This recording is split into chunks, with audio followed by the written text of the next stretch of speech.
Hi hello friends, welcome to my channel AJ Kuchu creations. ಇವತ್ತೊಂದು grand ಆದಂತಹ bridal crochet ಕುಚ್ಚು design ತೋರಿಸ್ಕೊಡ್ತಾ ಇದ್ದೀನಿ. ಅದಕ್ಕೆ as usual 10 number crochet needle ನ ತಗೊಂಡಿದ್ದೀನಿ ಮತ್ತು 6 ಎಳೆ ದಾರನ ಗಂಟು ಹಾಕೊಂಡು ಇಟ್ಕೊಂಡಿದ್ದೀನಿ. ಸ್ಟಾರ್ಟಿಂಗ್ ಅಲ್ಲಿ ಬಟ್ಟೆ ಸೀದಾ ಇಟ್ಕೊಂಡು ಈ ರೀತಿಯಾಗಿ ಲಾಕ್ ನ ಮಾಡ್ಕೊಳ್ತೀನಿ. ಸ್ಟಾರ್ಟಿಂಗ್ ಅಲ್ಲಿ ಒಂದ್ಸಲ ಲಾಕ್ ಮಾಡ್ಕೊಂಡೆ, ಅದಾದ ನಂತರ ಪಕ್ಕದಲ್ಲಿ ಇನ್ನೊಂದ್ಸಲ ಲಾಕ್ ಮಾಡ್ಕೊಳ್ತೀನಿ. ಸೊ ಒಂದ್ಸಲ ಕೂಡ ಲಾಕ್ ಮಾಡ್ಕೊಳ್ಬಹುದು ಅಥವಾ 2 ಸಲ ಮಾಡ್ಕೊಂಡ್ರು ಕೂಡ ತೊಂದರೆ ಇಲ್ಲ. ಸೊ ಈ ರೀತಿ 2 ಸಲ ಲಾಕ್ ಮಾಡ್ಕೊಂಡಿದ ನಂತರ ಇಲ್ಲಿಂದ ನಾನೀಗ 2 ಚೈನ್ ಹಾಕೋತೀನಿ. 2 ಚೈನ್ ಹಾಕಿ ಸೂಜಿ ಮೇಲೆ ಒಂದ್ಸಲ ದಾರ ಸುತ್ಕೊಳ್ಬೇಕು. ನಾವೇನ್ ಬಟ್ಟೆಗೆ ಲಾಕ್ ಮಾಡಿರ್ತೀವಲ್ಲ ಅದ್ರ ಪಕ್ಕದಲ್ಲೇ ನೀಡಲ್ ಹಾಕಿ ದಾರನ ತಂದು ಸೂಜಿ ಮೇಲೆ 3 ದಾರ ಇರುತ್ತೆ. ಫಸ್ಟ್ 2 ದಾರ ಒಂದ್ ಮಾಡ್ಕೋಬೇಕು ಮತ್ತು ಸೆಕೆಂಡ್ 2 ದಾರನ ಒಂದ್ ಮಾಡ್ಕೋಬೇಕಾಗುತ್ತೆ. ಡಬಲ್ ಕ್ರೋಶಾ ಆಗುತ್ತೆ. 2 ಚೈನ್ ಹಾಕಿ ಡಬಲ್ ಕ್ರೋಶಾ ಮಾಡ್ಕೊಂಡ್ವಿ. ಈಗ ಒಂದು ಚೈನ್ ಹಾಕಿ ದಾರನ ಮೇಲೆ ಕೇಳ್ಕೊಂಡು ಒಂದು ಬೀಡ್ ನ ಇನ್ಸರ್ಟ್ ಮಾಡ್ಕೊಳ್ತೀವಿ. ಸೊ ಒಂದ್ ಚೈನ್ ಹಾಕಿ ಒಂದು ಬೀಡ್ ಇನ್ಸರ್ಟ್ ಮಾಡಿದೆ, ಬೀಡ್ ಲಾಕ್, ಅದಾದ ನಂತರ ಒಂದು ಚೈನ್. ಈಗ ಸೂಜಿ ಮೇಲೆ ಒಂದ್ಸಲ ದಾರ ಸುತ್ಕೊಳ್ಬೇಕು. ಈ 2 ಚೈನ್ ಮತ್ತೆ ಡಬಲ್ ಕ್ರೋಶಾ ಮಧ್ಯದಲ್ಲಿ ನೀಡಲ್ ಹಾಕಿ ದಾರನ ತಂದು ಸೂಜಿ ಮೇಲೆ 3 ದಾರ ಇರುತ್ತಲ್ಲ, ಫಸ್ಟ್ 2 ದಾರ ಒಂದ್ ಮಾಡ್ಕೋಬೇಕು ಮತ್ತು ಸೆಕೆಂಡ್ 2 ದಾರನ ಒಂದ್ ಮಾಡ್ಕೋಬೇಕಾಗತ್ತೆ. ಮತ್ತೆ ಸೂಜಿ ಮೇಲೆ ದಾರ ಸುತ್ಕೋಬೇಕು. ಅದೇ ಗ್ಯಾಪ್ ಅಲ್ಲಿ ನೀಡಲ್ ಹಾಕಿ ದಾರನ ತಗೊಂಡ್ಬರ್ಬೇಕು. ಫಸ್ಟ್ 2 ದಾರ ಒಂದು, ಸೆಕೆಂಡ್ 2 ದಾರ ಒಂದು.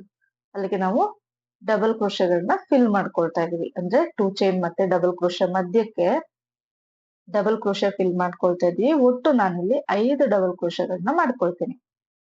ಸೊ ಇಲ್ಲಿ 5 ಡಬಲ್ ಕ್ರೋಶಾ ಮಾಡ್ಕೊಳ್ತಾ ಇದೀನಿ. ನಿಮ್ಗೆ 5 ಬೇಡ ಅಂತ ಇದ್ರೆ 4 ಡಬಲ್ ಕ್ರೋಶಾ ಕೂಡ ಮಾಡ್ಕೊಳ್ಬಹುದು. ಸೊ ಬೀಡ್ ಹಾಕಿದ್ಮೇಲೆ 4 ಡಬಲ್ ಕ್ರೋಶಾ ಮಾಡ್ಕೊಳ್ಬಹುದು. ನಾನಿಲ್ಲಿ 5 ಡಬಲ್ ಕ್ರೋಶಾ ಮಾಡ್ಕೊಳ್ತಾ ಇದ್ದೀನಿ. ಈಗ 5 ಡಬಲ್ ಕ್ರೋಶಾ ಆಗಿದೆ. ಸೂಜಿ ಮೇಲೆ ಒಂದು ಸಲ ದಾರ ಸುತ್ಕೊಳ್ತೀನಿ. ಸೊ ನೋಡಿ ಎಲ್ಲಿಗೆ ಬರುತ್ತೆ ಅಲ್ಲಿಗೆ ನೋಡ್ಕೊಳ್ತೀನಿ. ಸೊ ನೋಡಿ ಎಲ್ಲಿಗೆ ಬರುತ್ತೆ ಅಲ್ಲಿಗೆ ನೋಡ್ಕೊಂಡು ಸ್ವಲ್ಪ ಮುಂದಕ್ಕೆ ಅಂದಾಜಲ್ಲಿ ಒಂದು 5 ಚೈನ್ ಅಷ್ಟು ಗ್ಯಾಪ್ ಇದೆ ನೋಡಿ. ಈ ರೀತಿ ನೀಡಲ್ನ ಸ್ವಲ್ಪ ಕ್ರಾಸ್ ಮಾಡ್ಕೊಳ್ಬೇಕು. 5 ಚೈನ್ ಅಷ್ಟು ಗ್ಯಾಪ್ಗೆ ನೀಡಲ್ ಹಾಕಿ ದಾರನ ತಗೊಂಡ್ ಬರ್ತೀನಿ. ಸೂಜಿ ಮೇಲೆ 3 ದಾರ ಇರುತ್ತೆ. ಇಲ್ಲೂ ಕೂಡ ಒಂದು ಡಬಲ್ ಕ್ರೋಶಾನ ಮಾಡ್ಕೊಳ್ತೀನಿ ನೋಡಿ. ಇಲ್ಲಿ ಡಬಲ್ ಕ್ರೋಶಾ ಮಾಡ್ಕೊಂಡೆ. ಡಬಲ್ ಕ್ರೋಶಾ ಮಾಡಿದ್ಮೇಲೆ ಒಂದು ಚೈನ್, ದಾರನ ಮೇಲೆ ಕೇಳ್ಕೊಂಡು ಒಂದು ಬೀಡ್, ಬೀಡ್ ಲಾಕ್ ಮತ್ತೆ ಚೈನ್ ಹಾಕಿ ಸೂಜಿ ಮೇಲೆ ದಾರ ಸುತ್ಕೊಳ್ತೀನಿ. ಮತ್ತೆ ಈಗ ಈ ಕಂಬದ ಗ್ಯಾಪ್ ಇದೆಯಲ್ಲ, ನೀಟಾಗಿ ಕಾಣಿಸುತ್ತೆ ಗ್ಯಾಪ್, ಅಲ್ಲಿಗೆ ಡಬಲ್ ಕ್ರೋಶಾಗಳನ್ನ ಫಿಲ್ ಮಾಡ್ಕೊಳ್ಬೇಕು. ನಾನು ಪ್ರೀವಿಯಸ್ ಇದಕ್ಕೆ ನಾವು ಸ್ಲಾಂಟಿಂಗ್ ಆರ್ಚ್ ಅಂತ ಕರಿತೀವಿ. ಸೊ ಪ್ರೀವಿಯಸ್ ಸ್ಲಾಂಟಿಂಗ್ ಆರ್ಚಿಗೆ 5 ಡಬಲ್ ಕ್ರೋಶಾ ಮಾಡ್ಕೊಂಡಿದ್ರೆ ಇಲ್ಲೂ ಕೂಡ 5 ಮಾಡ್ಕೊಳ್ಬೇಕು. ಅಲ್ಲಿ 4 ಮಾಡ್ಕೊಂಡಿದ್ರೆ ಸೊ ಇಲ್ಲೂ ಕೂಡ 4 ಡಬಲ್ ಕ್ರೋಶಾಗಳನ್ನ ಮಾಡ್ಕೊಳ್ಬೇಕಾಗುತ್ತೆ. ಸೊ ನಾನಲ್ಲಿ ಟಿಪ್ ಅಲ್ಲಿ ಒಂದು ಬೀಡ್ ಬರ್ಲಿ ಅಂತ ಸೊ ಒಂದು ಚೈನ್ ಹಾಕಿ ಬೀಡ್ ಹಾಕೊಂಡಿದ್ದೀನಿ. ಸೊ ನಿಮ್ಗೆ ಬೀಡ್ ಬೇಡ ಅಂತ ಇದ್ರೆ ಡೈರೆಕ್ಟ್ ಆಗಿ 2 ಚೈನ್ ಹಾಕೊಂಡು ಕಂಬಗಳನ್ನ ಕಂಟಿನ್ಯೂ ಮಾಡ್ಕೊಳ್ಬಹುದು. ಸೊ ಮತ್ತೆ ಈಗ 5 ಕಂಬ ಆದ್ಮೇಲೆ ಡಬಲ್ ಕ್ರೋಶಾ ಆದ್ಮೇಲೆ ಈ ಸೂಜಿ ಮೇಲೆ ದಾರ ಸುತ್ಕೊಳ್ತೀನಿ. ಎಲ್ಲಿಗೆ ಬರುತ್ತೋ ಅಲ್ಲಿಗೆ ನೋಡ್ಕೊಂಡು ಈ ರೀತಿ ಕ್ರಾಸ್ ಆಗಿ ಇಟ್ಕೊಳ್ತೀನಿ. ನೀಡಲ್ನ ಸ್ವಲ್ಪ ಬೆಂಡ್ ಮಾಡಿ ಅದು ಎಲ್ಲಿಗೆ ಬರುತ್ತೋ ಅಲ್ಲಿಗೆ ಡಬಲ್ ಕ್ರೋಶಾ ಮಾಡ್ಕೊಳ್ತೀನಿ. ನಿಮ್ಗೆ ಆತರ ಗೊತ್ತಾಗಲ್ಲ ಅಂದ್ರೆ ಅಂದಾಜಲ್ಲಿ ಒಂದು 5 ಚೈನ್ ಅಷ್ಟು ಗ್ಯಾಪ್ ಅಂತ ಅಂದ್ಕೊಳ್ಳಿ. ಸೊ ಈಗ ಇಲ್ಲಿ ಒಂದು ಚೈನ್ ಹಾಕಿ ದಾರನ ಮೇಲೆ ಕೇಳ್ಕೊಂಡು ಬೀಡ್ ಇನ್ಸರ್ಟ್ ಮಾಡ್ತಾ ಇದೀನಿ. ಬೀಡ್ ಬೇಡ ಅಂತಂದ್ರೆ ಡೈರೆಕ್ಟ್ ಆಗಿ 2 ಚೈನ್ ಹಾಕೊಂಡ್ರೆ ಸಾಕು. ಈ ರೀತಿ ಸೊ ಬೀಡ್ ಹಾಕೊಂಡ್ರೆ ಬೀಡ್ ಲಾಕ್ ಹಾಕಿ ಒಂದು ಚೈನ್ ಹಾಕೊಳ್ತೀನಿ. ಬೀಡ್ ಇಲ್ಲ ಅಂದ್ರೆ ಕಂಟಿನ್ಯೂಸ್ ಆಗಿ 2 ಚೈನ್ ಹಾಕಿ ಸೂಜಿ ಮೇಲೆ ದಾರ ಸುತ್ಕೊಳ್ತೀನಿ. ಡಬಲ್ ಕ್ರೋಶಾಗಳನ್ನ ಈ ಒಂದು ಗ್ಯಾಪ್ ಅಲ್ಲಿ ಫಿಲ್ ಮಾಡ್ಕೊಂಡು ಹೋಗ್ತೀನಿ ನೋಡಿ. ಸೂಜಿ ಮೇಲೆ ದಾರ ಸುತ್ಕೊಳ್ತೀನಿ. ಗ್ಯಾಪ್ ಅಲ್ಲಿ ನೀಡಲ್ ಹಾಕಿ ದಾರನ ತಂದು ಎರಡಕ್ಕೊಂದು ಈ ರೀತಿ ಕಂಬಗಳು ಕೂಡ ಎಲ್ಲಾನು ಕೂಡ ಒಂದೇ ಲೆಂತ್ ಅಲ್ಲಿ ಇರ್ಬೇಕು. ಹೆಚ್ಚು ಕಡಿಮೆ ಮಾಡ್ಕೊಳಕ್ಕೆ ಹೋಗ್ಬೇಡಿ. ಮತ್ತೆ ಬಟ್ಟೆಗೆ ಲಾಕ್ ಮಾಡ್ಕೊಳ್ತಿರಲ್ಲ ಅಂದ್ರೆ ಡಬಲ್ ಕ್ರೋಶಾ ಮಾಡ್ಕೊಳ್ತಿರಲ್ಲ, ಅದೊಂದು ತುಂಬಾ ಇಂಪಾರ್ಟೆಂಟ್ ಆಗಿರುತ್ತೆ. ಸೊ ನೆಕ್ಸ್ಟ್ ಹಾಕೋ 3 ಆರ್ಚ್ಗಳಿಗೂ ಕೂಡ 3 ಸ್ಟೆಪ್ ಆರ್ಚ್ಗೂ ಕೂಡ ಇದೇ ಬೇಸ್ ಲೈನ್ ಆಗಿರುತ್ತೆ. ನೀವು ಇಲ್ಲಿ ಒಂಚೂರು ಹೆಚ್ಚು ಕಡಿಮೆ ಮಾಡ್ಕೊಂಡ್ರು ಕೂಡ ನೆಕ್ಸ್ಟ್ ಸ್ಟೆಪ್ ಅಷ್ಟಾಗಿ ನೀಟಾಗಿ ಬರೋದಿಲ್ಲ. ಸೊ ಇಲ್ಲಿ ಗ್ಯಾಪ್ ನ ನೋಡ್ಕೊಳ್ಳಿ. ಪ್ರತಿಯೊಂದು ಸ್ಲಾಂಟಿಂಗ್ ಆರ್ಚ್ಗೂ ಕೂಡ 5 ಚೈನ್ ಅಷ್ಟು ಗ್ಯಾಪ್ ಇರಬೇಕು ನೋಡಿ. ಈ ರೀತಿ ಕ್ರಾಸ್ ಆಗಿ ಇಟ್ಕೊಳ್ತೀನಿ. ನೀಡಲ್ನ ಇಟ್ಕೊಂಡು ಡಬಲ್ ಕ್ರೋಶಾನ ಮಾಡ್ಕೊಳ್ತೀನಿ. ಮತ್ತೆ ಸೊ ಇದೇ ರೀತಿ ಪೂರ್ತಿ ಸ್ಯಾರಿ ಕೊನೆವರೆಗೂ ಹಾಕೊಂಡು ಹೋಗ್ಬೇಕು ನೋಡಿ. ಈ ರೀತಿ ಪುಟ್ಟದಾಗಿ ಆರ್ಚ್ಗಳು ಬರುತ್ತೆ. ಸೊ ನಿಮ್ಗೆ ಬಾರ್ಡರ್ ಡಿಸೈನ್ ಅಂತ ಹೇಳ್ತೀವಲ್ಲ, ಸೊ ಸ್ಯಾರಿಗಳಿಗೆ ಅಥವಾ ಬ್ಲೌಸ್ ಸ್ಲೀವ್ಸ್ ಕೂಡ ಈ ರೀತಿ ಡಿಸೈನ್ಸ್ ನ ಮಾಡ್ಕೊಳ್ಬಹುದು. ಈ ಎಕ್ಸ್ಟ್ರಾ ಥ್ರೆಡ್ ನ ಬ್ಯಾಕ್ ಸೈಡ್ ಗಮ್ ಹಾಕಿ ಕಟ್ ಮಾಡ್ಕೊಳ್ಬೇಕಾಗತ್ತೆ. ಸೊ ಆದಷ್ಟು ಅದ ಎಕ್ಸ್ಟ್ರಾ ದಾರಗಳು ಏನ್ ಬರುತ್ತೆ ಅದನ್ನ ಬ್ಯಾಕ್ ಸೈಡ್ ಬರೋ ರೀತಿ ಡಿಸೈನ್ ನ ಫಿನಿಶಿಂಗ್ ಕೊಡ್ಬೇಕಾಗತ್ತೆ. ಸೊ ಕೊನೆಯಲ್ಲಿ ನಾನು ದಾರನ ಕಟ್ ಮಾಡ್ಕೊಂಡಿಲ್ಲ, ಹಾಗೆ ಇಟ್ಕೊಂಡಿದೀನಿ. ಬೇಕಿದ್ದಲ್ಲಿ ಇಲ್ಲಿ ಸ್ಟೆಪ್ ನ ಎಂಡ್ ಮಾಡ್ಕೊಂಡು ಸ್ಟಾರ್ಟಿಂಗ್ ಇಂದ ಕೂಡ ನೆಕ್ಸ್ಟ್ ಸ್ಟೆಪ್ ನ ನೀವು ಕಂಟಿನ್ಯೂ ಮಾಡ್ಬೋದು. ಸೊ ಇಲ್ಲಿ ಕೊನೆಯ ಆರ್ಚ್ಗೆ ನಾನು ಸೊ ನೋಡಿ ಎಲ್ಲಿಗೆ ಬರುತ್ತೋ ಅಲ್ಲಿಗೆ ಡಬಲ್ ಕ್ರೋಶ ಮಾಡ್ತಾ ಇಲ್ಲ, ಲಾಕ್ ಮಾಡ್ಕೊಳ್ತಾ ಇದೀನಿ. ಸೊ ಎಲ್ಲಿಗೆ ಬರುತ್ತೆ ನೋಡ್ಕೊಂಡು ಕರೆಕ್ಟ್ ಆಗಿ ಅಲ್ಲಿಗೆ ಬಟ್ಟೆಗೆ ನೀಡಲ್ ಹಾಕಿ ದಾರನ ತಂದು ಲಾಕ್ ಮಾಡ್ಕೊಳ್ತೀನಿ. ಸೂಜಿ ಮೇಲೆ 2 ದಾರ ಇರುತ್ತೆ, 2 ದಾರ ಸೇರಿ 1 ಮಾಡ್ಕೊಳ್ತೀನಿ. ಸೊ ಈಗ ಬಟ್ಟೆನ ತಿರುಗಿಸ್ಕೊಳ್ಬೇಕು. ಪೂರ್ತಿ ಸ್ಯಾರಿನ ಈ ರೀತಿ ತಿರುಗಿಸ್ಕೊಂಡ್ಬಿಡಿ. ತಿರುಗಿಸ್ಕೊಂಡು ಈಗ ಇದು ಬ್ಯಾಕ್ ಸೈಡ್ ಆಗಿರುತ್ತೆ, ಇದು ಫ್ರಂಟ್ ಸೈಡ್ ನೋಡಿ. ಈಗ ನೀವು ಬೇಕಿದ್ದಲ್ಲಿ ಸ್ಟಾರ್ಟಿಂಗ್ ಇಂದಾನು ಕೂಡ ಈ ಒಂದು ಸ್ಟೆಪ್ ನ ಕಂಟಿನ್ಯೂ ಮಾಡ್ಬೋದು. ಇಲ್ಲಿ ದಾರನ ಕಟ್ ಮಾಡ್ಕೊಂಡು ಸೊ ಹಾಗೆ ನಾನು ಕಂಟಿನ್ಯೂ ಮಾಡ್ತಾ ಇದ್ದೀನಿ. ಇಲ್ಲಿ ಫಸ್ಟ್ ಡಬಲ್ ಕ್ರೋಶ ಹೋಲ್ ಇದೆಯಲ್ಲ ಅಲ್ಲಿಗೆ ಲಾಕ್ ನ ಮಾಡ್ಕೊಳ್ತೀನಿ ನೋಡಿ. ಸೊ ಬ್ಯಾಕ್ ಸೈಡ್ ನೀಟಾಗಿ ಕಾಣಿಸುತ್ತೆ hole gap. Second double crochet ಹೋಲ್ಗೆ 1 ಲಾಕ್, ಥರ್ಡ್ ಡಬಲ್ ಕ್ರೋಶ ಹೋಲ್ಗೆ ಥರ್ಡ್ ಡಬಲ್ ಕ್ರೋಶ ಹೋಲ್ಗೆ 1 ಲಾಕ್ ಮಾಡ್ಕೊಳ್ತೀನಿ. ಮತ್ತೆ ನೆಕ್ಸ್ಟ್ ಫೋರ್ತ್ ಡಬಲ್ ಕ್ರೋಶ ಹೋಲ್ಗೆ ಸಿಂಗಲ್ ಕ್ರೋಶ. ನೀವು ಸಿಂಗಲ್ ಕ್ರೋಶ ಬೇಡ ಅಂದ್ರೆ ಕಂಟಿನ್ಯೂಸ್ ಆಗಿ 4 ಚೈನ್ ಅಥವಾ 5 ಚೈನ್ ಹಾಕಿ ಕೂಡ ಲಾಕ್ ಮಾಡ್ಕೊಳ್ಬಹುದು. ಸೊ ನೋಡಿ ನೆಕ್ಸ್ಟ್ ಫಿಫ್ತ್ ಡಬಲ್ ಕ್ರೋಶ ಹೋಲ್ಗೆ ಲಾಕ್ ಮಾಡ್ಕೊಳ್ತೀನಿ. ಅದಾದ ನಂತರ ನಾವಿಲ್ಲಿ ಬೀಡ್ ಹಾಕಿರ್ತೀವಲ್ಲ, ಬೀಡ್ ಹಾಕಿ ಲಾಕ್ ಮಾಡಿದೀವಲ್ಲ, ಆ ಗ್ಯಾಪ್ ಕಾಣಿಸುತ್ತೆ ನೋಡಿ. ಆ ಗ್ಯಾಪ್ಗೆ ಲಾಕ್ ಮಾಡ್ಕೊಳ್ತೀನಿ. ಸ್ಟಾರ್ಟಿಂಗ್ ಇಂದ 4 ಚೈನ್ ಹಾಕಿ ಈ ಗ್ಯಾಪ್ಗೆ ಲಾಕ್ ಕೂಡ ಮಾಡ್ಕೊಳ್ಬಹುದು. ಚೈನ್ ನ ಹಾಕಿ ಲಾಕ್ ಮಾಡ್ಕೊಳ್ಬಹುದು. ಸೊ ಈಗ ಇಲ್ಲಿಂದ 5 ಚೈನ್ ಗಳನ್ನ ಹಾಕೊಳ್ತೀನಿ ನೋಡಿ. ಸೊ 5 ಚೈನ್ ಹಾಕಿ so next slanting arch tip ಇರುತ್ತಲ್ಲ, ಈ ರೀತಿ ಬೀಡ್ ಹಾಕಿ ಸಿಂಗಲ್ ಕ್ರೋಶ ಲಾಕ್ ಹಾಕೊಂಡಿರ್ತೀವಲ್ಲ ಚೈನ್ ಹಾಕಿ, ಸೊ ಅಲ್ಲಿಗೆ ಲಾಕ್ ನ ಮಾಡ್ಕೊಳ್ತೀನಿ. ಸೊ ಈಗ ಮತ್ತೆ 5 ಚೈನ್, ನೆಕ್ಸ್ಟ್ ಸ್ಲಾಂಟಿಂಗ್ ಆರ್ಚ್ ಅಲ್ಲಿ ಬೀಡ್ ಹಾಕಿ ಚೈನ್ ಹಾಕಿರ್ತೀವಲ್ಲ ಆ ಗ್ಯಾಪ್ಗೆ ಲಾಕ್ ಮಾಡ್ಕೊಳ್ತೀನಿ. ಸೊ ಇದೇ ರೀತಿ ಸ್ಯಾರಿ ಪೂರ್ತಿ ಹಾಕೊಂಡು ಹೋಗ್ಬೇಕು. 5 ಚೈನ್ ಹಾಕಿ ನೆಕ್ಸ್ಟ್ ಸ್ಲಾಂಟಿಂಗ್ ಆರ್ಚ್ ಟಿಪ್ಗೆ ಲಾಕ್ ಮಾಡ್ಕೊಳ್ಳೋದು. ನೆಕ್ಸ್ಟ್ ಸ್ಟೆಪ್ಗೆ ಇದೊಂದು ಬೇಸ್ ಲೈನ್ ಆಗಿರುತ್ತೆ. ಸೊ ಹಾಗಾಗಿ 4 ಚೈನ್ ಕೂಡ ಹಾಕೊಳ್ಬಹುದು ಬೇಕಿದ್ದಲ್ಲಿ ನೀವು. ಸೊ 5 ಚೈನ್ ಹಾಕೊಳ್ಬಹುದು ಅಥವಾ 4 ಚೈನ್ ಕೂಡ ಹಾಕೊಳ್ಬಹುದು. ಸೊ ನೋಡಿ ನೆಕ್ಸ್ಟ್ ಸ್ಲಾಂಟಿಂಗ್ ಆರ್ಚ್ ಟಿಪ್ಗೆ ಲಾಕ್ ನ ಮಾಡ್ಕೊಳ್ತೀನಿ. ನಾವಲ್ಲಿ ಬೀಡ್ ಹಾಕಿರೋದ್ರಿಂದ ನೀಟಾಗಿ ಗ್ಯಾಪ್ ಕಾಣಿಸುತ್ತೆ. ಸೊ ಆ ಒಂದು ಗ್ಯಾಪ್ಗೆ ಲಾಕ್ ಮಾಡ್ಕೊಳ್ತೀನಿ ನಾನು. ಈ ರೀತಿಯಾಗಿ ಚೈನ್ ಗಳನ್ನ ಹಾಕೊಂಡು ಹೋಗ್ಬೇಕು. ಸೊ ಲೂಸು ಕೂಡ ಆಗ್ಬಾರ್ದು ನಿಮ್ಗೆ, ಅಥವಾ ತೀರಾ ಟೈಟ್ ಆರ್ಚ್ ಗಳು ಎಳ್ಕೊಳ್ಬಾರ್ದು. ಸೊ ನೋಡ್ಕೊಂಡು ನಿಮ್ಗೆ ಎಷ್ಟು ಇಡ್ಸುತ್ತೋ ಅಷ್ಟು ಚೈನ್ ಗಳನ್ನ ಹಾಕೊಳ್ಬೇಕಾಗುತ್ತೆ. ನಾನು 5 ಚೈನ್ ನ ಸ್ಯಾರಿ ಪೂರ್ತಿ ಹಾಕೊಂಡಿದ್ದೀನಿ ನೋಡಿ. ಕೊನೆಯಲ್ಲಿ 2-3 ಚೈನ್ ಎಕ್ಸ್ಟ್ರಾ ಹಾಕಿ ದಾರನ ಕಟ್ ಮಾಡ್ಕೊಂಡಿದ್ದೀನಿ. ಈ ರೀತಿಯಾಗಿ ಎಂಡ್ ಆಗುತ್ತೆ. ಸೊ ನೆಕ್ಸ್ಟ್ ಸ್ಟೆಪ್ ನಾವು ಸೀರೆನ ಸೀದಾ ಇಟ್ಕೊಳ್ಬೇಕು ನೋಡಿ. ಇಲ್ಲಿ ಎಂಡ್ ಆಗಿದೆ, ಸೀರೆನ ಸೀದಾ ಇಟ್ಕೊಂಡಿದೀನಿ. ಸೀದಾ ಇಟ್ಕೊಂಡು ನೆಕ್ಸ್ಟ್ ಸ್ಟೆಪ್ ನ ನೋಡ್ಕೊಳ್ಳೋಣ ಯಾವ ರೀತಿ ಮಾಡೋದು ಅಂತ. ಸೊ ಇಲ್ಲಿ ಕೂಡ ನಾನು ಕಾಂಟ್ರಾಸ್ಟ್ ಕಲರ್ ದಾರ 6 ಎಳೆ ದಾರ ಗಂಟು ಹಾಕೊಂಡು ತಗೊಂಡಿದ್ದೀನಿ. ನಾವಿಲ್ಲಿ ಏನ್ ಲಾಕ್ ಮಾಡಿರ್ತೀವಲ್ಲ ಕೊನೆಯಲ್ಲಿ, ಸೊ ಆ ಲಾಕ್ ಮೇಲೆ ನೀಡಲ್ ಹಾಕಿ ದಾರನ ತಂದು ಲಾಕ್ ಮಾಡ್ಕೊಳ್ತೀವಿ. ಸೊ ಬೇಕಿದ್ರೆ ನೀವು 7 ಎಳೆ ದಾರನು ಕೂಡ ಯೂಸ್ ಮಾಡ್ಬೋದು. ಇನ್ನೊಂದು ಸ್ವಲ್ಪ ಥಿಕ್ ಆಗಿ ಬರುತ್ತೆ ಡಿಸೈನ್ ಅನ್ನೋದು. ಸೊ ಅಲ್ಲಿ ಲಾಕ್ ಮಾಡ್ಕೊಂಡೆ. ಅದಾದ ನಂತರ ನೆಕ್ಸ್ಟ್ 5 ಚೈನ್ ಗ್ಯಾಪ್ ಇದೆಯಲ್ಲ ಆ ಗ್ಯಾಪ್ಗೆ 1 ಸಿಂಗಲ್ ಕ್ರೋಶೆ, 2ನೇ ಸಿಂಗಲ್ ಕ್ರೋಶೆ. ಫಸ್ಟ್ 5 ಚೈನ್ ಗ್ಯಾಪ್ಗೆ 2 ಸಿಂಗಲ್ ಕ್ರೋಶೆ ಮಾಡ್ಕೊಂಡೆ. ಅದಾದ ನಂತರ ಸೂಜಿ ಮೇಲೆ ಒಂದ್ಸಲ ದಾರ ಸುತ್ಕೋಬೇಕು. 5 ಚೈನ್ ಗ್ಯಾಪ್ಗೆ ನೀಡಲ್ ಹಾಕಿ ದಾರನ ತಂದು ಫಸ್ಟ್ 2 ದಾರ 1 ಮಾಡ್ಕೋಬೇಕು ಮತ್ತು ಸೆಕೆಂಡ್ 2 ದಾರನ 1 ಮಾಡ್ಕೋಬೇಕಾಗುತ್ತೆ. ಸೊ ಇಲ್ಲಿ ಡಬಲ್ ಕ್ರೋಶೆ ಮಾಡ್ಕೊಳ್ತಾ ಇದೀನಿ ನೋಡಿ. ಸೂಜಿ ಮೇಲೆ ದಾರ ಸುತ್ಕೊಳ್ತೀನಿ. 5 ಚೈನ್ ಗ್ಯಾಪ್ ಅಲ್ಲಿ ನೀಡಲ್ ಹಾಕಿ ದಾರನ ತಂದು ಫಸ್ಟ್ 2 ದಾರ 1 ಮಾಡ್ಕೋಬೇಕು, ಸೆಕೆಂಡ್ 2 ದಾರ 1 ಮಾಡ್ಕೋಬೇಕು. ಸೊ ಮತ್ತೆ ಸೂಜಿ ಮೇಲೆ ಒಂದ್ಸಲ ದಾರ ಸುತ್ಕೊಳ್ತೀನಿ. ಗ್ಯಾಪ್ ಅಲ್ಲಿ ನೀಡಲ್ ಹಾಕಿ ದಾರನ ತಂದು ಎರಡಕ್ಕೊಂದು ಈ ರೀತಿಯಾಗಿ ಈ ಒಂದು 5 ಚೈನ್ ಪೂರ್ತಿ ಡಬಲ್ ಕ್ರೋಶೆಗಳನ್ನ ಫಿಲ್ ಮಾಡ್ಕೋಬೇಕಾಗತ್ತೆ. ಇಲ್ಲೂ ಕೂಡ ಕಂಬಗಳು ಎಲ್ಲಾ ಕೂಡ ಒಂದೇ ಲೆಂತ್ ಅಲ್ಲಿ ಇರಬೇಕು. ಸೊ ಒಂದು ಉದ್ದ ಒಂದು ಗಿಡ್ಡ ಆ ರೀತಿ ಮಾಡ್ಕೊಳಕ್ಕೆ ಹೋಗ್ಬೇಡಿ. ಸೊ ಇಲ್ಲಿ ನಾನು ಒಟ್ಟು 12 ಡಬಲ್ ಕ್ರೋಶೆಗಳನ್ನ ಫಿಲ್ ಮಾಡ್ಕೊಳ್ತೀನಿ. ಅಂದ್ರೆ 12 ಡಬಲ್ ಕ್ರೋಶನ ಮಾಡ್ಕೊಳ್ಬೇಕಾಗತ್ತೆ ನೋಡಿ. ಸೂಜಿ ಮೇಲೆ ದಾರ ಸುತ್ಕೊಳ್ತೀನಿ, ಗ್ಯಾಪ್ ಅಲ್ಲಿ ನೀಡಲ್ ಹಾಕಿ ದಾರನ ತಂದು 2 ದಾರ 1 2 ದಾರ 1. ಸೊ ಈ ರೀತಿ ಫಿಲ್ ಮಾಡ್ಕೊಳ್ಬೇಕು. ಒಟ್ಟು 12 ಡಬಲ್ ಕ್ರೋಶೆಗಳನ್ನ ಹಾಕೊಂಡಿದ್ದೀನಿ ನೋಡಿ. ಸೊ ಈಗ ನೆಕ್ಸ್ಟ್ 4 ಚೈನ್ ಗ್ಯಾಪ್ ಗೆ ಒಂದು ಸಲ ಲಾಕ್ ಮಾಡ್ಕೊಂಡ್ರೆ ಸಾಕು. ನಾವು ಸ್ಟಾರ್ಟಿಂಗ್ ಅಲ್ಲಿ 2 ಸಲ ಲಾಕ್ ಮಾಡ್ಕೊಂಡಿದೀವಿ, ಇಲ್ಲಿ ಒಂದ್ ಸಲ ಲಾಕ್ ಮಾಡ್ಕೊಂಡ್ರೆ ಸಾಕಾಗತ್ತೆ.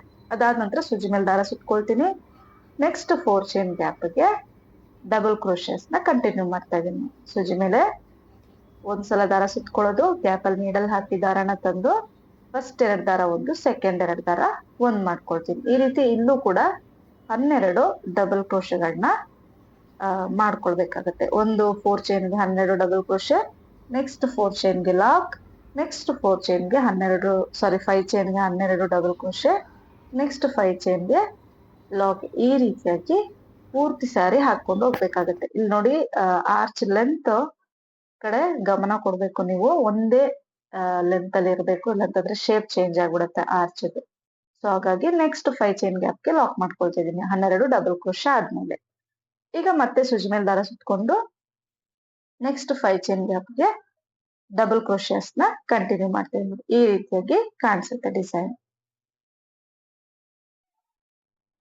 ಸೊ ಪೂರ್ತಿ ಕೊನೆ ತನಕ ಇದೇ ರೀತಿ ಮಾಡ್ಕೊಂಡು ಹೋಗಿದ್ದೀನಿ. ಸಾರಿ ಕೊನೆ ತನಕ ನೋಡಿ ಈ ರೀತಿಯಾಗಿ ಕಾಣಿಸುತ್ತೆ ಡಿಸೈನ್.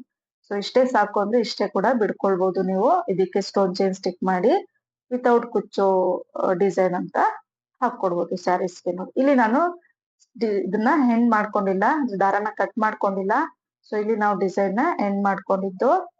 ಸೊ ಬಟ್ಟೆನ ತಿರುಗಿಸ್ಕೊಂಡಿದೀನಿ. ಇದು ಬ್ಯಾಕ್ ಸೈಡ್ ನೋಡ್ತಾ ಇರ್ಬೋದು ನೀವು. ಈಗ ಇಲ್ಲಿಂದ 1 2 3 4 ಚೈನ್ ಹಾಕೋದು. ಸೊ ಬ್ಯಾಕ್ ಸೈಡ್ ಬಟ್ಟೆದಿದು 4 ಚೈನ್ ಹಾಕಿ 4ನೇ ಹೋಲ್ಗೆ ಲಾಕ್ ಮಾಡ್ಕೊಳ್ತೀನಿ. ಸ್ಟಾರ್ಟಿಂಗ್ ಮಾತ್ರ 4 ಚೈನ್ ಹಾಕೊಳ್ತಾ ಇದೀನಿ. ಸೊ 4 ಚೈನ್ ಹಾಕಿ ಲಾಕ್ ಮಾಡ್ಕೊಂಡೆ. ಈಗ ಇಲ್ಲಿಂದ 5 ಚೈನ್ ಹಾಕೋಬೇಕು. 4 5 ಚೈನ್ ಹಾಕಿ, ಸೊ ಇದೇ ಆರ್ಚದು ಕೊನೆಯಿಂದ ನೋಡಿ 1 2 3 4 4ನೇ ಹೋಲ್ ಗ್ಯಾಪ್ ಇರುತ್ತಲ್ಲ, ಡಬಲ್ ಕ್ರೋಶೆ ಹೋಲ್ ಗ್ಯಾಪ್, ಅಲ್ಲಿಗೆ ಲಾಕ್ ನ ಮಾಡ್ಕೊಳ್ತೀನಿ 5 ಚೈನ್ ಹಾಕಿ ನೋಡಿ. ಸ್ಟಾರ್ಟಿಂಗ್ ಮಾತ್ರ 4 ಚೈನ್ ಹಾಕಿರೋದು. ಸೊ ಇನ್ ಮಿಕ್ಕಿದ ಕಡೆ ಎಲ್ಲ 5 ಚೈನ್ ಹಾಕೊಳ್ತೀನಿ. ಸೊ ಈಗ ಮತ್ತೆ 5 ಚೈನ್, ನೆಕ್ಸ್ಟ್ ಆರ್ಚದು ಸ್ಟಾರ್ಟಿಂಗ್ 4ನೇ ಹೋಲ್ 3 4 4ನೇ ಹೋಲ್ ಗ್ಯಾಪ್ ಗೆ ಲಾಕ್ ಮಾಡ್ಕೊಳ್ತೀನಿ. ಅದಾದ ನಂತರ ಮತ್ತೊಂದ್ಸಲ 5 ಚೈನ್ 1 2 3 4 5 ಚೈನ್ ಹಾಕಿ ಅದೇ ಆರ್ಚದು ಕೊನೆಯಿಂದ 4ನೇ ಹೋಲ್ ಗ್ಯಾಪ್ ನೋಡಿ 1 2 3 4 4ನೇ ಹೋಲ್ ಗ್ಯಾಪ್ಗೆ ಲಾಕ್ ನ ಮಾಡ್ಕೊಳ್ತೀನಿ. ಸೊ ನೋಡಿ 1 2 3 4 4ನೇ ಹೋಲ್ ಗ್ಯಾಪ್ಗೆ ಲಾಕ್. ಸೊ ಮತ್ತೆ 5 ಚೈನ್, ನೆಕ್ಸ್ಟ್ ಆರ್ಚದು ಸ್ಟಾರ್ಟಿಂಗ್ ಇಂದ ಕೌಂಟ್ ಮಾಡಬೇಕು 4ನೇ ಹೋಲ್ ಗ್ಯಾಪ್ಗೆ ಲಾಕ್. ಇದೇ ರೀತಿ ಸ್ಯಾರಿ ಪೂರ್ತಿ ಹಾಕೊಂಡು ಹೋಗ್ಬೇಕಾಗತ್ತೆ. ಇದು ಬಂದು ನೆಕ್ಸ್ಟ್ ಸ್ಟೆಪ್ ಗೆ ಬೇಸ್ ಲೈನ್ ಆಗಿರುತ್ತೆ. ನಿಮ್ಗೆ 5 ಚೈನ್ ಜಾಸ್ತಿ ಆಯ್ತು ಅಂತಂದ್ರೆ 4 ಚೈನ್ ಕೂಡ ಹಾಕೊಳ್ಬಹುದಾಗುತ್ತೆ. ಸೊ ನಿಮ್ಗೆ ಲೆಂತ್ ನೋಡ್ಕೊಳ್ಳಿ. ತುಂಬಾ ಲೂಸ್ ಆಗಿದೆ ಅಥವಾ ಆರ್ಚ್ ಎಳ್ಕೊಂಡಿದೆ ಅಂದ್ರೆ, ಆರ್ಚ್ ಎಳ್ಕೊಂಡಿದ್ರೆ ಚೈನ್ ಸ್ವಲ್ಪ ಜಾಸ್ತಿ ಹಾಕಿ, ಲೂಸ್ ಆಗಿದೆ ಅಂದ್ರೆ 1 ಚೈನ್ ನ ಕಡಿಮೆ ಹಾಕೊಂಡ್ರೆ ಆಯ್ತು. ನೋಡಿ ಈ ರೀತಿಯಾಗಿ ಕಾಣಿಸುತ್ತೆ ಡಿಸೈನ್. ಸೊ ಸ್ಯಾರಿ ಪೂರ್ತಿ ಇದೇ ರೀತಿ ಹಾಕೊಂಡು ಹೋಗ್ಬೇಕು. ಇದು ಫ್ರಂಟ್ ಸೈಡು. ಸೊ ನಾವು ಡಿಸೈನ್ ಹಾಕ್ತಿರೋದು ಒಂದು ಬ್ಯಾಕ್ ಸೈಡ್ ಇಂದ ಹಾಕೊಂಡು ಹೋಗ್ತಾ ಇದೀವಿ ಚೈನ್ ನ. ದಾರ ಕಟ್ ಮಾಡಿ ಕೂಡ ನೀವು ಫಸ್ಟ್ ಇಂದಾನು ಹಾಕೊಂಡು ಹೋಗ್ಬೋದು. ಸೊ ನನಗೆ ಸ್ವಲ್ಪ ಈಸಿ ಆಗುತ್ತೆ ಅಲ್ಲಿಂದಾನೆ ಅಂತ ನಾನು ಹಂಗೆ ಕಂಟಿನ್ಯೂ ಮಾಡ್ಕೊಂಡು ಹೋಗಿದ್ದೀನಿ. ನಿಮಗೆ ಕನ್ಫ್ಯೂಸ್ ಆಗುತ್ತೆ ಅಂತ ಇದ್ರೆ ದಾರನ ಕಟ್ ಮಾಡಿ ಸ್ಟಾರ್ಟಿಂಗ್ ಇಂದ ಕೂಡ ಬೇಸ್ ಲೈನ್ ಹಾಕೊಂಡು ಹೋಗ್ಬೋದು. ನೋಡಿ ಈ ರೀತಿ ಮಾಡ್ಕೊಂಡಿದೀನಿ. ಸೊ ಈಗ ನೆಕ್ಸ್ಟ್ ಲಾಸ್ಟ್ ಸ್ಟೆಪ್ ಬಟ್ಟೆನ ಸೀದಾ ಇಟ್ಕೊಂಡು, ಸೊ ನಾವಿಲ್ಲಿ ಈ ಸ್ಟೆಪ್ ನ ಎಂಡ್ ಮಾಡ್ಕೊಂಡಿದೀವಲ್ಲ, ಸೊ ಆ ಲಾಕ್ ಗೆ ಲಾಕ್ ನ ಮಾಡ್ಕೊಳ್ತೀನಿ. ಸೀರೆನ ಬಂದು ಸೀದಾ ಇಟ್ಕೊಂಡಿದೀನಿ ನಾನು. ಸೊ ಲಾಕ್ ಗೆ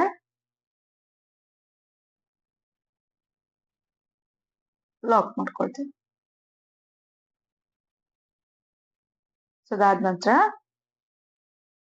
ಸೂಜಿ ಮೇಲೆ 2 ಸಲ ದಾರ ಸುತ್ಕೋಬೇಕು. ಸೊ ನೆಕ್ಸ್ಟ್ 4 ಚೈನ್, ನೆಕ್ಸ್ಟ್ ಒಂದು ಬಿಟ್ಟು ನೆಕ್ಸ್ಟ್ 4 ಚೈನ್ ಗ್ಯಾಪ್ ಅಲ್ಲಿ ನೀಡಲ್ ಹಾಕಿ ದಾರನ ತಂದು 2 ದಾರ 1 2 ದಾರ 1 2 ದಾರ 1 3 ಸಲ ಮಾಡ್ಕೊಳ್ತೀನಿ. ಅದಕ್ಕೆ ನಾವು ಟ್ರಿಪಲ್ ಕ್ರೋಶ ಅಂತ ಕರೀತಾರೆ. ಅದಾದ್ಮೇಲೆ 3 ಚೈನ್ ಹಾಕಿ ಈ ಕಂಬದ ಗ್ಯಾಪ್ ಇರುತ್ತಲ್ಲ ಅಲ್ಲಿ ನೀಡಲ್ ಹಾಕಿ ದಾರನ ತಂದು ಲಾಕ್ ಮಾಡ್ಕೊಳ್ತೀನಿ, ಅಂದ್ರೆ ಪಿಕೋಟ್ ಆಯ್ತು. ಸೊ ಮತ್ತೆ ಸೂಜಿ ಮೇಲೆ 2 ಸಲ ದಾರ ಸುತ್ಕೊಳ್ತೀನಿ. ಅದೇ 5 ಚೈನ್ ಗ್ಯಾಪ್ ಗೆ ಟ್ರಿಪಲ್ ಕ್ರೋಶನ ಮಾಡ್ಕೊಳ್ತೀನಿ ನೋಡಿ. ಟ್ರಿಪಲ್ ಕ್ರೋಶ ಮಾಡ್ಕೊಂಡೆ. ಈಗ 3 ಚೈನ್ ಮತ್ತೆ ಗ್ಯಾಪ್, ಆ ಕಂಬದ ಗ್ಯಾಪ್ ಏನಿರುತ್ತಲ್ಲ ಆ ಗ್ಯಾಪ್ ಅಲ್ಲಿ ನೀಡಲ್ ಹಾಕಿ ದಾರನ ತಂದು ಲಾಕ್ ಮಾಡ್ಕೊಳ್ತೀನಿ. ಸೊ ಮತ್ತೆ ಸೂಜಿ ಮೇಲೆ 2 ಸಲ ದಾರ ಸುತ್ಕೊಳ್ತೀನಿ. ಗ್ಯಾಪ್ ಅಲ್ಲಿ ನೀಡಲ್ ಹಾಕಿ ದಾರನ ತಂದು ಫಸ್ಟ್ 2 ದಾರ 1, ಸೆಕೆಂಡ್ 2 ದಾರ 1 ಮತ್ತೆ ಥರ್ಡ್ 2 ದಾರ 1 ಮಾಡ್ಕೊಳ್ತೀನಿ. ಅದಾದ ನಂತರ 3 ಚೈನ್ ಮತ್ತೆ ಆ ಕಂಬದ ಗ್ಯಾಪ್ ಏನಿರುತ್ತಲ್ಲ ಅಲ್ಲಿಗೆ ನೀಡಲ್ ಹಾಕಿ ದಾರನ ತಂದು ಲಾಕ್ ಮಾಡ್ಕೊಳ್ತೀನಿ. ಸೊ ಈ ರೀತಿಯಾಗಿ ಈ 5 ಚೈನ್ ಪೂರ್ತಿ ಟ್ರಿಪಲ್ ಕ್ರೋಶ ಮಾಡಿ ಪಿಕೋಟ್ಸ್ ನ ಹಾಕೊಳ್ಬೇಕಾಗತ್ತೆ. ಸೊ ನಾನು ಇಲ್ಲಿ ಒಟ್ಟು 10 ಟ್ರಿಪಲ್ ಕ್ರೋಶ ಮಾಡಿ ಪಿಕೋಟ್ಸ್ ನ ಹಾಕೊಂಡಿದೀನಿ. ನೀವು 9 ಕೂಡ ಹಾಕೊಳ್ಬಹುದು, 9 ರಿಂದ 10. ಅದಕ್ಕಿಂತ ಜಾಸ್ತಿ ಮಾಡಕ್ ಹೋಗ್ಬೇಡಿ, ಯಾಕಂದ್ರೆ 10 ಟ್ರಿಪಲ್ ಕ್ರೋಶ ಹಾಕೊಳ್ಳೋದೇ ನಿಮ್ಗೆ ಒಂದ್ ಸ್ವಲ್ಪ ಲೂಸ್ ಅನ್ಸುತ್ತೆ. ಬಿಗಿನರ್ಸ್ ಆಗಿದ್ರೆ 9 ಟ್ರಿಪಲ್ ಕ್ರೋಶ ಮಾಡಿ 9 ಪಿಕೋಟ್ಸ್ ನ ಹಾಕೊಳ್ಬೇಕಾಗತ್ತೆ. ಸೊ ಇಲ್ಲಿ ಟ್ರಿಪಲ್ ಕ್ರೋಶಗಳು ಒಂದೇ ಲೆಂತ್ ಅಲ್ಲಿ ಇರ್ಬೇಕು ಎಲ್ಲಾನು ಕೂಡ. ಬೇಕು ಅಂತ ಇದ್ರೆ ನೀವು ಡಬಲ್ ಕ್ರೋಶನ ಕೂಡ ಹಾಕೊಳ್ಬಹುದು. ಡಬಲ್ ಕ್ರೋಶ ಮಾಡಿ 3 ಚೈನ್ ಹಾಕಿ ಪಿಕೋಟ್ಸ್. ಇದೇ ರೀತಿ ಒಟ್ಟು ಆಗ್ಲೇ ಹೇಳ್ದಾಗೆ ನಾನು 10 ಟ್ರಿಪಲ್ ಕ್ರೋಶ ಮಾಡಿ ಪಿಕೋಟ್ಸ್ ನ ಮಾಡ್ಕೊಳ್ತಾ ಇದೀನಿ. ಸೊ ಈಗ 10 ಪಿಕೋಟ್ಸ್ ಆಗಿದೆ. ನೆಕ್ಸ್ಟ್ 4 ಚೈನ್ ಗ್ಯಾಪ್ ಗೆ ಲಾಕ್ ಮಾಡ್ಕೊಳ್ತೀನಿ. ಅದಾದ ನಂತರ ಆ ಲಾಕ್ ಇರುತ್ತಲ್ಲ, ಸಿಂಗಲ್ ಕ್ರೋಶ ಮಾಡ್ಕೊಂಡಿರೋದು, ಆ ಲಾಕ್ ಮೇಲೆ ಒಂದ್ಸಲ ಲಾಕ್. ಈಗ ನೆಕ್ಸ್ಟ್ 4 ಚೈನ್ ಗ್ಯಾಪ್ ಗೆ 4 ಸಿಂಗಲ್ ಕ್ರೋಶಗಳನ್ನ ಮಾಡ್ಕೊಳ್ತೀನಿ. ಸೊ ಈ ಸಿಂಗಲ್ ಕ್ರೋಶ ಏನ್ ಮಾಡ್ಕೊಳ್ತೀವಿ, ಸೊ ಇಲ್ಲಿ ಬಂದು ನಾವು ಕುಚ್ಚನ ಕಟ್ಕೊಳ್ತೀವಿ. ಸೊ ಸಿಂಗಲ್ ಕ್ರೋಶ ಹಾಕೊಳ್ಬಹುದು ಅಥವಾ 4 ಚೈನ್ ಹಾಕಿ ಕೂಡ ಲಾಕ್ ನ ಮಾಡ್ಕೊಳ್ಬಹುದು. ನಾನು ಸಿಂಗಲ್ ಕ್ರೋಶ ಹಾಕೊಳ್ತಾ ಇದ್ದೀನಿ. ಸೊ ಈ ಒಂದು ಗ್ಯಾಪ್ ಅಲ್ಲಿ 5 ಚೈನ್ ಗ್ಯಾಪ್ ಗೆ 4 ಸಿಂಗಲ್ ಕ್ರೋಶ ಮಾಡ್ಕೊಳ್ತೀನಿ. ಅದಾದ ನಂತರ ಲಾಕ್ ಇರುತ್ತಲ್ಲ, ಆ ಲಾಕ್ ಮೇಲೆ ಒಂದ್ಸಲ ಲಾಕ್. ಈಗ ಮತ್ತೆ ನೆಕ್ಸ್ಟ್ 4 ಚೈನ್ ಗ್ಯಾಪ್ ಗೆ 1 ಸಿಂಗಲ್ ಕ್ರೋಶೆ, ಸೂಜಿ ಮೇಲೆ 2 ಸಲ ದಾರ ಸುತ್ಕೊಳ್ತೀನಿ. ನೆಕ್ಸ್ಟ್ 4 ಚೈನ್ ಗ್ಯಾಪ್ ಅಲ್ಲಿ ನೀಡಲ್ ಹಾಕಿ ದಾರನ ತಂದು 2 ದಾರ 1 2 ದಾರ 1 2 ದಾರ 1 ಮಾಡ್ಕೋಬೇಕು ಟ್ರಿಪಲ್ ಕ್ರೋಶೆ. ಮತ್ತೆ 3 ಚೈನ್ ಹಾಕೊಳ್ತೀನಿ. ಆ ಕಂಬದ ಗ್ಯಾಪ್ ಇರುತ್ತಲ್ಲ, ಸೊ ನೋಡಿ ಈ ಒಂದು ಗ್ಯಾಪ್ ಏನಿದೆ ಅಲ್ಲಿಗೆ ನೀಡಲ್ ಹಾಕಿ ದಾರನ ತಂದು 2 ದಾರ ಸೇರಿ 1 ಮಾಡ್ಕೊಳ್ತೀನಿ. ಮತ್ತೆ ಸೂಜಿ ಮೇಲೆ 2 ಸಲ ದಾರ ಸುತ್ಕೊಳ್ತೀನಿ. ಗ್ಯಾಪ್ ಅಲ್ಲಿ ನೀಡಲ್ ಹಾಕಿ ದಾರನ ತಂದು 2 2 2 ಟ್ರಿಪಲ್ ಕ್ರೋಶೆ. ಈಗ ಮತ್ತೆ 3 ಚೈನ್ ಮತ್ತೆ ಒಂದು ಕಂಬದ ಗ್ಯಾಪ್ ಅಲ್ಲಿ ನೀಡಲ್ ಹಾಕಿ ದಾರನ ತಂದು 2 ದಾರ ಸೇರಿ 1 ಮಾಡ್ಕೊಳ್ತೀನಿ. ಸೊ ಈ ರೀತಿ ಇಲ್ಲೂ ಕೂಡ 10 ಟ್ರಿಪಲ್ ಕ್ರೋಶ ಮಾಡಿ ಪಿಕೋಟ್ಸ್ ನ ಹಾಕೊಳ್ಬೇಕಾಗುತ್ತೆ. ಈ ರೀತಿಯಾಗಿ ಕಾಣಿಸುತ್ತೆ. ಈಗ ನೆಕ್ಸ್ಟ್ 4 ಚೈನ್ ಗ್ಯಾಪ್ ಏನ್ ಕಾಣಿಸುತ್ತಲ್ಲ ಅಲ್ಲಿಗೆ ಲಾಕ್ ನ ಮಾಡ್ಕೊಳ್ತೀನಿ ನೋಡಿ. ಈ ರೀತಿಯಾಗಿ ಬರುತ್ತೆ ಆರ್ಚ್. ಸೊ ಒಂದ್ಸಲ ಸ್ಯಾರಿ ಫೋಲ್ಡ್ ಮಾಡಿದ್ರೆ ನೀಟಾಗಿ ಕುತ್ಕೊಳ್ಳುತ್ತೆ ಆರ್ಚ್. ಟ್ರಿಪಲ್ ಕ್ರೋಶ ಆಗಿರೋದ್ರಿಂದ ಸ್ವಲ್ಪ ಲೆಂತಿ ಆಗಿ ಬರುತ್ತೆ ಆರ್ಚ್. ಹಾಗಾಗಿ ಇವಾಗ ನಿಮ್ಗೆ ಒಂಚೂರು ಬೆಂಡ್ ಆಗೋ ರೀತಿ ಅನ್ನಿಸ್ಬೋದು. ಸೊ 4 ಚೈನ್ ಗ್ಯಾಪ್ ಅಲ್ಲಿ ಲಾಕ್ ಮಾಡಿ, 5 ಚೈನ್ ಗ್ಯಾಪ್ ಅಲ್ಲಿ ಲಾಕ್ ಮಾಡಿ ಲಾಕ್ ಮೇಲೆ ಲಾಕ್ ಮಾಡ್ಕೊಳ್ತೀನಿ. ಲಾಕ್ ಮೇಲೆ ಲಾಕ್ ನ ಮಾಡ್ಕೊಳ್ತೀನಿ. ಅದಾದ ನಂತರ ನೆಕ್ಸ್ಟ್ 5 ಚೈನ್ ಗ್ಯಾಪ್ ಅಲ್ಲಿ 4 ಸಿಂಗಲ್ ಕ್ರೋಶೆ ಮಾಡಿ ಮತ್ತೆ ಇದೇ ರೀತಿ ಟ್ರಿಪಲ್ ಕ್ರೋಶ ಮಾಡಿ ಪಿಕೋಟ್ಸ್ ನ ಕಂಟಿನ್ಯೂ ಮಾಡ್ಕೊಂಡು ಹೋಗ್ಬೇಕಾಗುತ್ತೆ. ಈ ರೀತಿಯಾಗಿ ಕಾಣಿಸುತ್ತೆ ಡಿಸೈನ್. ಸೊ ಪೂರ್ತಿ ಕೊನೆವರೆಗೂ ಹಾಕಿದ್ಮೇಲೆ ಈ ರೀತಿಯಾಗಿ ಕಾಣಿಸುತ್ತೆ. ವಿತೌಟ್ ಕುಚ್ಚು ಬೇಕು ಅಂತಂದ್ರೆ ಹೀಗೇನು ಕೂಡ ಬಿಡ್ಬೋದು, ತುಂಬಾ ಗ್ರ್ಯಾಂಡ್ ಆಗಿ ಕಾಣಿಸುತ್ತೆ ಡಿಸೈನು. ಸೊ ತುಂಬಾ ಜನ ಕಡಿಮೆ ಬೀಡ್ಸ್ ಅಥವಾ ಬೀಡ್ಸ್ ಇಲ್ಲದೆ ಡಿಸೈನ್ ನ ತೋರಿಸಿ ಅಂತ ಹೇಳಿದ್ರಿ. ಸೊ ಇದು ಬಂದು ನಿಮ್ಗೆ ಕಡಿಮೆ ಬೀಡ್ಸ್ ಬರುತ್ತೆ, ಬರೀ ಥ್ರೆಡ್ ವರ್ಕ್ ಇರುತ್ತೆ. ಹೆವಿ ಗ್ರ್ಯಾಂಡ್ ಡಿಸೈನ್ ಅಂತ ಹೇಳ್ಬೋದು. ತುಂಬಾ ಜನ ಕಸ್ಟಮರ್ಸ್ ನ ಈ ಒಂದು ಡಿಸೈನ್ ತುಂಬಾ ಇಷ್ಟಪಡ್ತಾರೆ. ಅಂದ್ರೆ ಬ್ರೈಡಲ್ ಡಿಸೈನ್ ಅಲ್ವಾ, ಹಾಗಾಗಿ ಬ್ರೈಡಲ್ ಸ್ಯಾರಿ ಅಥವಾ ಸಿಲ್ಕ್ ಸ್ಯಾರಿ ಇಂಥದ್ದೆಲ್ಲ ಇರೋದಕ್ಕೆ ತುಂಬಾ ಇಷ್ಟಪಟ್ಟು ಕೇಳ್ತಾರೆ. ತುಂಬಾ ಫಾಸ್ಟ್ ಮೂವಿಂಗ್ ಅಂತಾನು ಹೇಳ್ಬೋದು ಇದೊಂದು ಡಿಸೈನು. ಸೊ ಇದು ನೀವು ಸೆಕೆಂಡ್ ಸ್ಟೆಪ್ ಇದೆಯಲ್ಲ, ಸೆಕೆಂಡ್ ಆರ್ಚ್ ಇದೆಯಲ್ಲ, ಸೊ ಆ ಆರ್ಚ್ಗೆ ಸ್ಟೋನ್ ಚೈನ್ ಅಥವಾ ಗೋಲ್ಡನ್ ಬಾಲ್ ಚೈನ್ ಸ್ಟಿಕ್ ಮಾಡ್ಕೊಳ್ಬಹುದು, ಇನ್ನು ಹೆವಿ ಗ್ರ್ಯಾಂಡ್ ಬೇಕು ಅಂತ ಇದ್ರೆ. ಸೊ ಇದಕ್ಕೆ ನಾನು 140 ದಾರನ ಪುಟ್ಟದಾಗಿ ಕುಚ್ಚನ ಕಟ್ಟಿದ್ದೀನಿ ಆರ್ಚ್ ಅಷ್ಟೇ ಲೆಂತ್ಗೆ. ಸೊ ನೋಡ್ತಾ ಇರ್ಬೋದು ಯಾವ ರೀತಿ ಕಾಣಿಸ್ತಾ ಇದೆ ಅಂತ ಡಿಸೈನು. ಸೊ ಕಲರ್ ಕಾಂಬಿನೇಷನ್ ಚೆನ್ನಾಗಿದೆ, ಇನ್ನೂ ಹೈಲೈಟ್ ಆಗಿ ಕಾಣಿಸುತ್ತೆ ಡಿಸೈನು. ಸೊ ಆಗ್ಲೇ ಹೇಳ್ದಾಗೆ stone chain golden ball chain stick ಮಾಡಿ ಕೂಡ ನೀವು ಇನ್ನು ಡಿಸೈನ್ ನ ಗ್ರ್ಯಾಂಡ್ ಆಗಿ ಕಾಣಿಸ್ಬೋದು. ಸೊ ನೋಡಿ ಪೂರ್ತಿ ಫಿನಿಶ್ ಆದ್ಮೇಲೆ ಈ ರೀತಿಯಾಗಿ ಕಾಣಿಸ್ತಾ ಇತ್ತು. ಸೊ ಬಿಗಿನರ್ಸ್ನು ಕೂಡ ಈ ಡಿಸೈನ್ ಆರಾಮಾಗಿ ಟ್ರೈ ಮಾಡ್ಬೋದು. ಅಂದ್ರೆ ಸ್ಲಾಂಟಿಂಗ್ ಆರ್ಚ್ ಏನ್ ಹಾಕ್ತೀವಿ ಅದನ್ನ ಪರ್ಫೆಕ್ಟ್ ಆಗಿ ಹಾಕೊಂಡ್ರೆ ಅಂದ್ರೆ ಸೊ ನೆಕ್ಸ್ಟ್ ಸ್ಟೆಪ್ ಎಲ್ಲ ತುಂಬಾ ಈಸಿ ಇದೆ. ತುಂಬಾ ಟೈಮ್ ಕನ್ಸ್ಯೂಮ್ ಆಗುತ್ತೆ ಈ ಒಂದು ಡಿಸೈನ್ ಗೆ ಹೇಳ್ಬೇಕು ಅಂದ್ರೆ. ಸೊ ನಿಮ್ಗೆ ಎಷ್ಟು ಟೈಮ್ ಹಿಡೀತು ಅನ್ನೋದ್ರ ಮೇಲೆ ನೀವು ಅಂದ್ರೆ ಚಾರ್ಜಸ್ ನ ರೇಟ್ ನ ಫಿಕ್ಸ್ ಮಾಡ್ಬೇಕಾಗುತ್ತೆ. ತುಂಬಾ ಜನ ರೇಟ್ ನ ಕೇಳ್ತಾ ಇರ್ತೀರಾ, ಸೊ ಎಷ್ಟು ಅಂತ. ಅದ್ರ ಬಗ್ಗೆ ನೆಕ್ಸ್ಟ್ ಯಾವ್ದಾದ್ರು ವಿಡಿಯೋದಲ್ಲಿ ತಿಳಿಸ್ಕೊಡ್ತೀನಿ ಯಾವ ರೀತಿ ರೇಟ್ ಹೇಳೋದು ಏನು ಅನ್ನೋದನ್ನ. ಸೊ ಇವತ್ತಿನ ಡಿಸೈನ್ ಇದಾಗಿತ್ತು, ನಿಮ್ಮೆಲ್ರಿಗೂ ಇಷ್ಟ ಆಗಿದೆ ಅನ್ಕೊಂಡಿದೀನಿ. ಸೊ ಇಷ್ಟ ಆಗಿದ್ರೆ ಪ್ಲೀಸ್ ಲೈಕ್ ಮಾಡಿ, ಮತ್ತು ಹೊಸೊಬ್ರು ನೋಡ್ತಾ ಇದ್ರೆ ಸಬ್ಸ್ಕ್ರೈಬ್ ಮಾಡಿ ಸಪೋರ್ಟ್ ಮಾಡಿ. Thank you.